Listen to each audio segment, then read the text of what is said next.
তো ওইটা করলেই দেখবেন যে আপনার পায়ের শব্দ হবে না। Talking about your running skill today, consciously যে ডিসিশনগুলো নিয়েছেন, বল অফ দ্য পিটি ইউজ করা, ফিটনেস ইনস্ট্রাক্টর, পার্সোনাল ট্রেনার, মানুষ আমাকে ইশরাক বলে ডাকে। জিয়া উদ্যানে দৌড়াতে গিয়ে সেদিন দেখা হয়ে গেল ফিটনেস কোচ ইশরাকের সঙ্গে।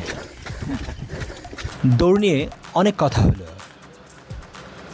দৌড়ানোর সময় তিনি আমার স্ট্রাইড, গাইডেন্স আর বডি পজিশন খেয়াল করছিলেন। তো ওইটা করলেই দেখবেন যে আপনার পায়ের শব্দ হবে না। মাঝে মধ্যে ছোট ছোট পরামর্শ দিচ্ছিলেন। তখনই বুঝবেন হ্যাঁ, অনেক সময় ছোট একটা পরামর্শ বড় পরিবর্তনের সূচনা করতে পারে। সেদিনের দৌড়টা শুধু কিলোমিটার বাড়ানোর দৌড় ছিল না, শেখার ছিল অনেক কিছু। এমডি নাইমুল হক, মানুষ আমাকে ইশরাক বলে ডাকে। হ্যাঁ, আপনি মানে কি করেন? যতদূর জানি আপনি coach. Coach would be a এক্সাজুয়েশন। সো প্রফেশনালি আমি একজন ফিটনেস ইনস্ট্রাক্টর, পার্সোনাল ট্রেনার। হ্যাঁ, আচ্ছা, আজকে আপনার সঙ্গে আমি দৌড়েছি, তো আমার আজকের দৌড় দেখে আপনি আমার সঙ্গে 2 কিলোমিটার দৌড়েছেন। আপনার কি মনে হলো আমার ভুল ত্রুটিগুলো কোথায়?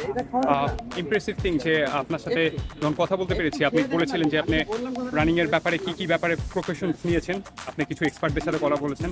That shows a good sign about you যে আপনি কনসিয়াস। আর talking about your running skill today, যে আপনি যেই কনসিয়াসলি যে ডিসিশনগুলো নিয়েছেন, যেমন আপনার আগে হিল স্ট্রাইক করতেন, যেটার জন্য আপনার প্যাটেলাতে আরও বেশি ড্যামেজ হচ্ছিল, মানে নি ক্যাপের ওইখানে।